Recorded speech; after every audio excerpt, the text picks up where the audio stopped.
Yo, good day mga tol. At ang trip ko nga ngayong araw maging isang food biker. Ito.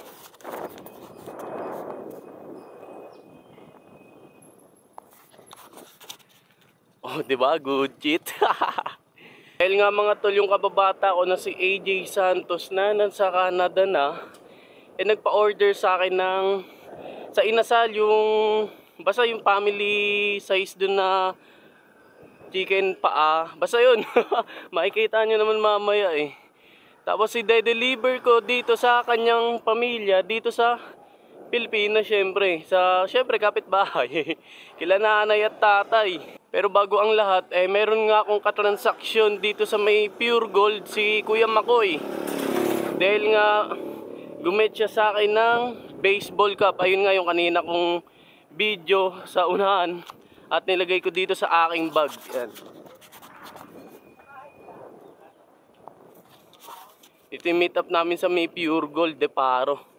Lapit na nga ako mga tol dito sa may Pure Gold de Paro at sumasakit pa yung tiyan ko. Buwisit, kumakakalamba. CCR muna ako dito. Wala, nakakulo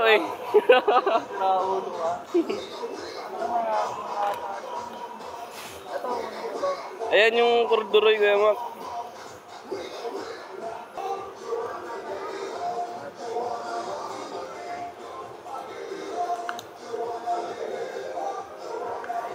Salamat Kuya Mac. Thank you, ingat. Yun nga mga tol, awit. Inabutan ako, visit talaga. Buti na lang natin ko agad kay Kuya Mac yung baseball cup dito sa Pure Gold de Paro. Tapos ayun, rekta CR na. Upok talaga. Upok. Ano nga mga tol, success. Kunin ko na yung bag ko. Ayan. Success mga tol. Good shit.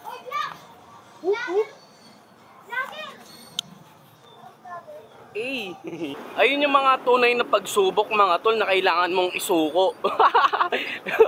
Buwisit na yan. Pero salamat Pure Gold de Paro sa CR nyo. Good shit. Whoop whoop. At yun na nga mga tol, on the way na nga ako dito sa may Primark de Paro para pumunta sa inasal. At orderin na ang pinapa-order sa akin. Dahil nga ngayon ito yung trip ko. Maging isang food biker. Nandito na to. Oh, tabi. Whoop whoop. Dito na nga ako mga tol sa may Primark. Yan. Paparada ko muna tong bike ko na si Greenie.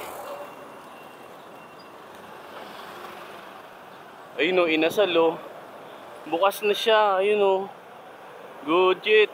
Naparada ko na nga aking bike mga tol na si Greenie at pasok muna ako dito sa may inasal para umorder na at madeliver ko na to. Bali nga mga tol, ito yung pinapa-order sa akin ngayon. Di ma-focus Basta yan, chicken inasal pa and pork barbecue family fiesta. Yan nga yung orderin ko dito. Ano po ma'am yung fiesta bundle, yung chicken inasal and pork barbecue? Yung 849, opo, take out po. Yan nga mga tol, waiting na lang ako sa order ko yan. Serving number 48, yan. Mabisa. 48 sir. Thank you. All goods na mga tol. All goods na mga tol. Na-set up ko na dito sa magic bag ko. Inuna ko muna yung yung soft drink sa may loob. Tsaka to para hindi gumalaw-galaw, di ba? Na-set up ko na siya sa aking magic bag. Tapos pauwi na ako para i-deliver ko. Pauwi na nga ako mga tol at i-deliver ko na nga itong in-order ko kila nanay at tatay. Di ba? Ganun lang kasimple. Kumita na naman. Good shit talaga. Tapos naranasan ko pa maging isang food biker tulad ng mga Grab Food. Tapos Food Panda. Ganito pala feeling nun mga tol. Mga ginagawa ng mga Grab Food at saka Food Panda na nagde-deliver ng mga pagkain sa bahay-bahay nyo pag nag-order kayo. Yan.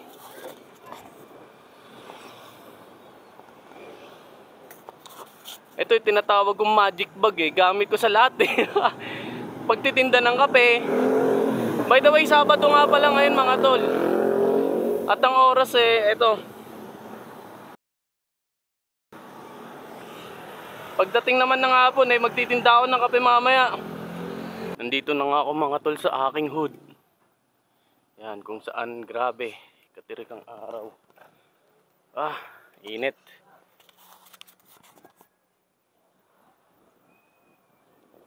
Ano nga mga tol, nandito na ako kay nanay. Ayan. Parada ko muna tumbay ko dito sa tropa. Ito kay nanay yung. Ha? Wala pa alauna.